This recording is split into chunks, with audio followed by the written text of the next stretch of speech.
तालुका असेल, महाराष्ट्र राज्य असेल, दादाच्या प्रेमाला पोरक झाले. आज आपण सारी जण एका शोकाकुल वातावरणामध्ये या ठिकाणी उपस्थित आहोत. शब्द सुचत नाहीत काय बोला होते, परंतु सत्य आहे ते स्वीकारावं लागेल. आणि आपण सारी जण जसे जसे प्रत्येकाला बातम्यांमधून कळालं तसे साऱ्यांची पावलं बेनके साहेबांच्या निवासस्थानाकडे वळू लागली. साहेबही प्रचार दौऱ्यामध्ये होते. आर्वीला बातमी समजली तिथे साहेब सुन्न झाले. अतुषांना काही सुचना काय बोलावं काय नाही ते. सगळ्यांना त्या निमित्ताने त्या ठिकाणी नेमकं काय करावं असा प्रश्न पडला. सारे जण आपण सैरभैर झालो आणि या ठिकाणी उपस्थित राहिलो. आज एक मोठी घोषणा आपण सुरुवातीला दादांच्या नावाला देऊया. अमर रहे, अमर रहे, अमर रहे, अमर रहे. यानंतर दादा एक शक्ती होते. त्या शक्तीनं IAS अधिकारी असो, IPS अधिकारी असो, त्या अधिकाऱ्यांना गरीबातल्या गरीब कार्यकर्त्यांचा काम करण्यासाठी भाग पाडणं ही ताकद फक्त आणि फक्त अजितदादांकडे होती. आज ती ताकद आपल्यात नसली तरी जुन्नर तालुक्यामध्ये अतुलदादांच्या पाठीमागे ताकद उभी करणं हे आपलं नैतिक कर्तव्य आहे. श्रद्धांजली अर्पण करताना शब्द आठवत नाहीत, परंतु पवार आणि ठाकरे कुटुंबियाचं प्रेम, त्या प्रेमातून राजकारणाला एक दिशा, त्या दिशेमध्ये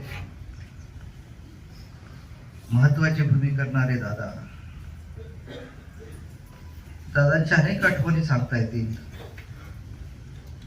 उद्धवसाहेब ठाकरे मुख्यमंत्री असताना उपमुख्यमंत्री म्हणून त्यांचं राहिलेलं कार्य मी माझ्या समक्ष उपस्थितीमध्ये अनुभवलेलं आहे. कार्यकर्ता कुठल्याही पक्षाचा असो त्याचं काम झालं पाहिजे ही भावना ज्या नेतृत्वामध्ये असते ते नेतृत्व नेहमी यशस्वी शिखरावरती जातं आणि त्यापैकीच अजितदादा एक होते. या देशाच्या राजकारणामध्ये जे नेतृत्व करणारे यशस्वी पुरुष आहेत त्यापैकीच अजितदादा एक होते. त्या यशस्वी माणसाला आपण आज मुकले आहोत.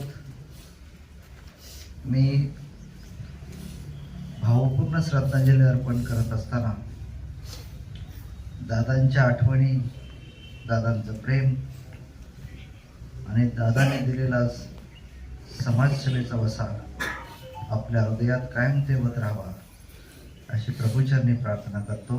ओम शांती.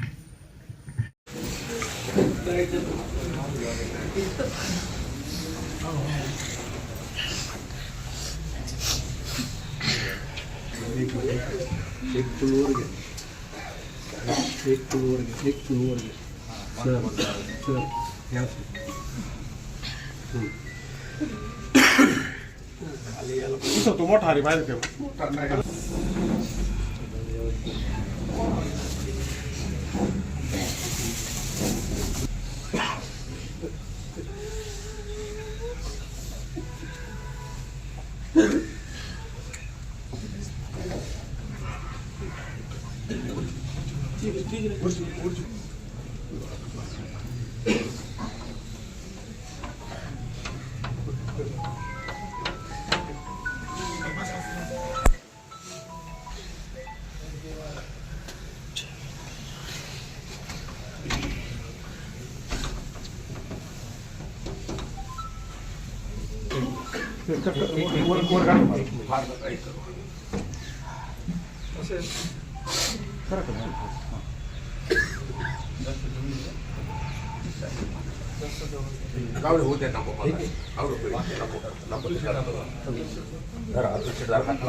अमर रहे अमर रहे अजीत दादा, अमर रहे अमर रहे अमर रहे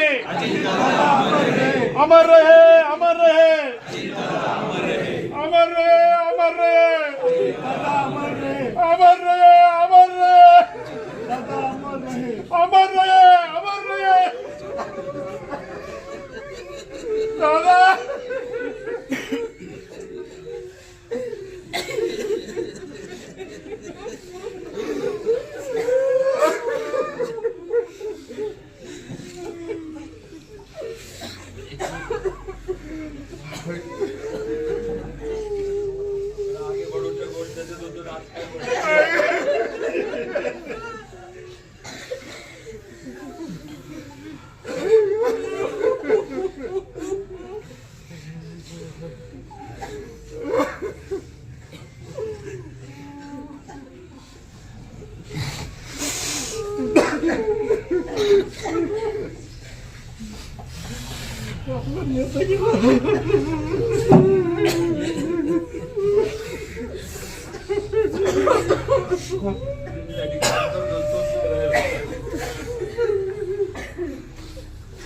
अरे जब तक चांद सूरज रहेगा तब तक आगे दादा तेरा नाम रहेगा।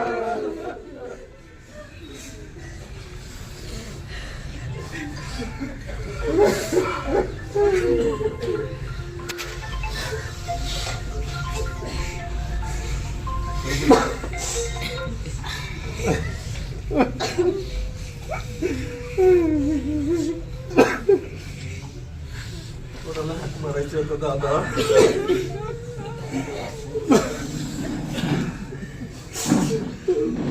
खाली बसून सगळ्यांनी बसून घ्या.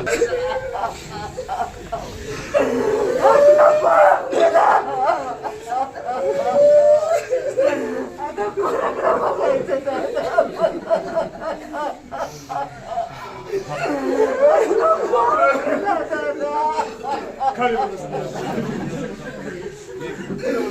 फार प्रेम केलं, फार प्रेम खाली बसून घ्या, केलं. सगळ्यांनी खाली बसून घ्या.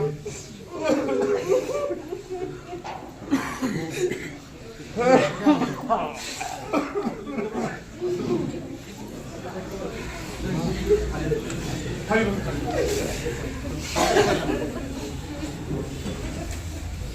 सर्वांनी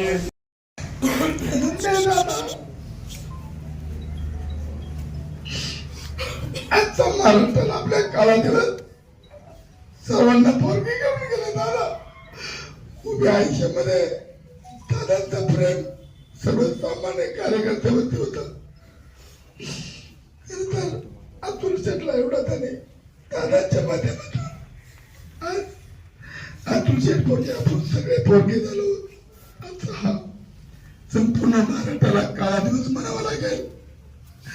दादांचं काम दादा आता नेता परत जन्माला येणार नाही. आज एवढं मोठं महाराष्ट्रावर नाही तर देशावरती करारी शब्दाला पक्के कार्यकर्त्याला सावरणारे, कार्यकर्त्याला आपलेशी करणारे नेता खर तर आपल्यामधून गेल्यानंतर संपूर्ण महाराष्ट्राला देशाला घ्या आलाय हे स्वतः सत्य.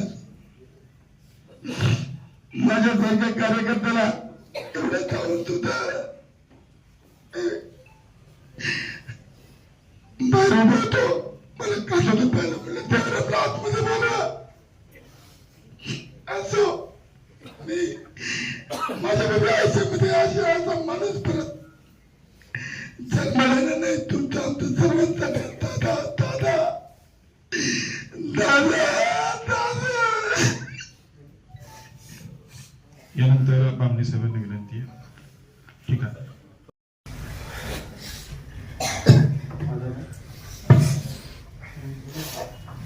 बंद वगैरे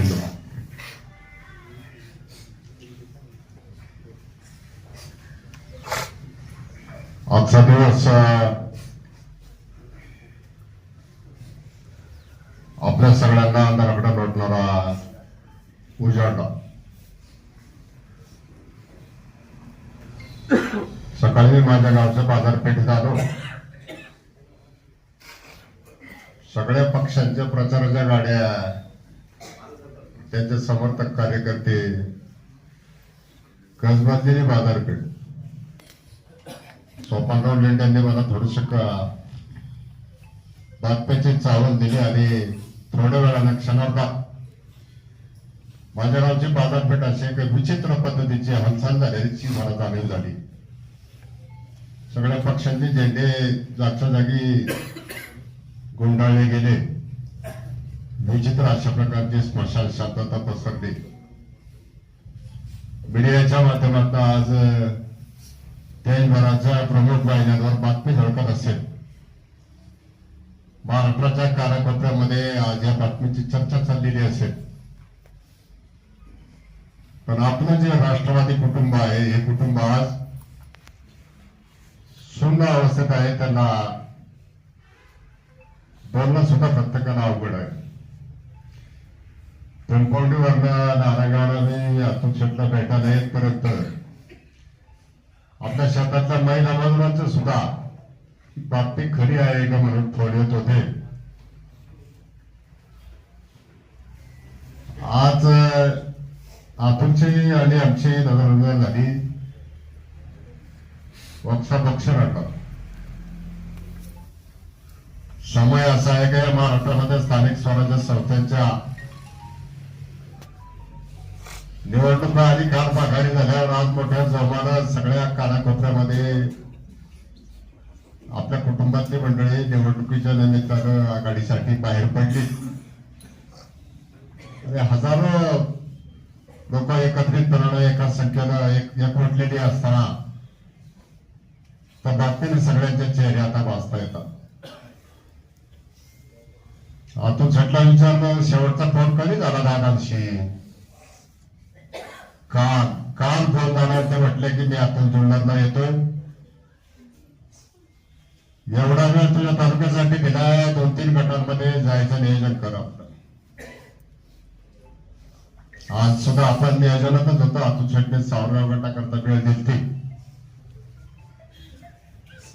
दादा हे नेतृत्व काय आहे? आता संजय रफाळे साहेबांनी सगळ्याकडे आपण पाहिले.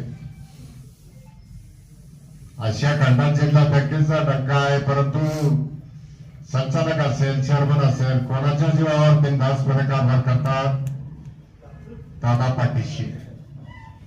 जिल्हा परिषद पंचायत समितीमध्ये काय परिस्थिती आहे, अनासंकट किंवा हाताष्ट उभं राहायला अनिवार्य दादांमुळं. बाजार समित्या असतील, विधानसभेचा जर आपले प्रतिनिधी असतील तर कोणाच्या जीवावर त्या ठिकाणी आत्मविश्वासाने जातात. दादा तिथं आहे. कोणत्याही पक्षाचे लोक महाराष्ट्रात असतील तर इतक्या मोठ्या क्षमतेचा नेता कोणाकडेच नाही. वारंवार सांगायचे की मी 6ला तयार होतो. शरीराची सगळ्या प्रकारची काळजी घेतली जात होती. अनेकांना सांगायची, आम्हाला सुद्धा प्रकृतीविषयी बोलायचे. आता आज अशा प्रकारची वेळ गाठलेली अजून आपल्यापर्यंत पूर्णपणाला खात्रीलायक बातमीची काही माहिती आली नाही. कारण आपण इथं सगळ्यांनी फ्रंट पॉईंट ठेवले. बारामतीला सभेला येत असताना मला वाटतं छोट्या विमानामध्ये मोजक्या लोकांच्या समेत असताना काहीतरी अपघात झाला आणि विमानामधले असलेली सगळीच माणसं त्या ठिकाणी मृत्युमुखी पडली.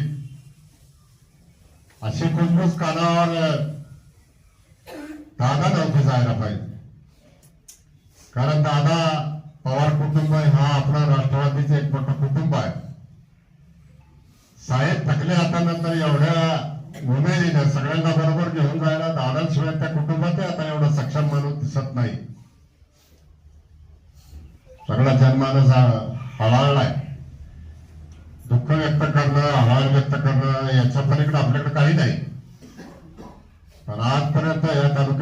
जेव्हापासून अतुल शेटने राष्ट्रवादी कुटुंबाची सूत्र हातात घेतली, समोरच्या मंडळींनी किती प्रकारचे त्या ठिकाणी वैचारिक हल्ले टीका टिप्पणी असेल तर दादांच्या भरोशावर, दादांच्या जीवावर खंबीरपणाने सडतोडपणाने उत्तर द्यायची. ही कामं मी करणार, तालुक्यासाठी मला हे करायचंय, जनतेसाठी हे करायचे. आपल्या सगळ्यांचा भरोसा जो आहे तो दादा होते. असे दादाच आपल्यामध्ये रोज असणारे. दादांचा दौरा जर तालुक्यामध्ये असेल तर कार्यकर्त्यांना काळजी लागायची. 2-2, 3-3 दिवस अगोदर सगळ्या तयाऱ्या. आजच्या रात्री मला वाटतं कार्यकर्ते झोपायचेच नाही. दादा दिलेल्या वेळेच्या अगोदर तालुक्यात येतील, आपण गाठील राहायला नको. या अनुषंगाने आत्ताच्या दौऱ्यात दादांची आपण सर्वजण आतुरतेने वाट पाहत होतो. पण दादांचं दर्शन आपल्याला झालं नाही. असंख्य अशा प्रकारचे कार्यकर्ते आहेत. सगळ्यांना मोलाचं मार्गदर्शन दादाचं त्या ठिकाणी राहिलं. आपण सगळे आज या वैभवशाली परंपरेला पारखे झालोय. आपल्या कुटुंबामध्ये दुःख आहे.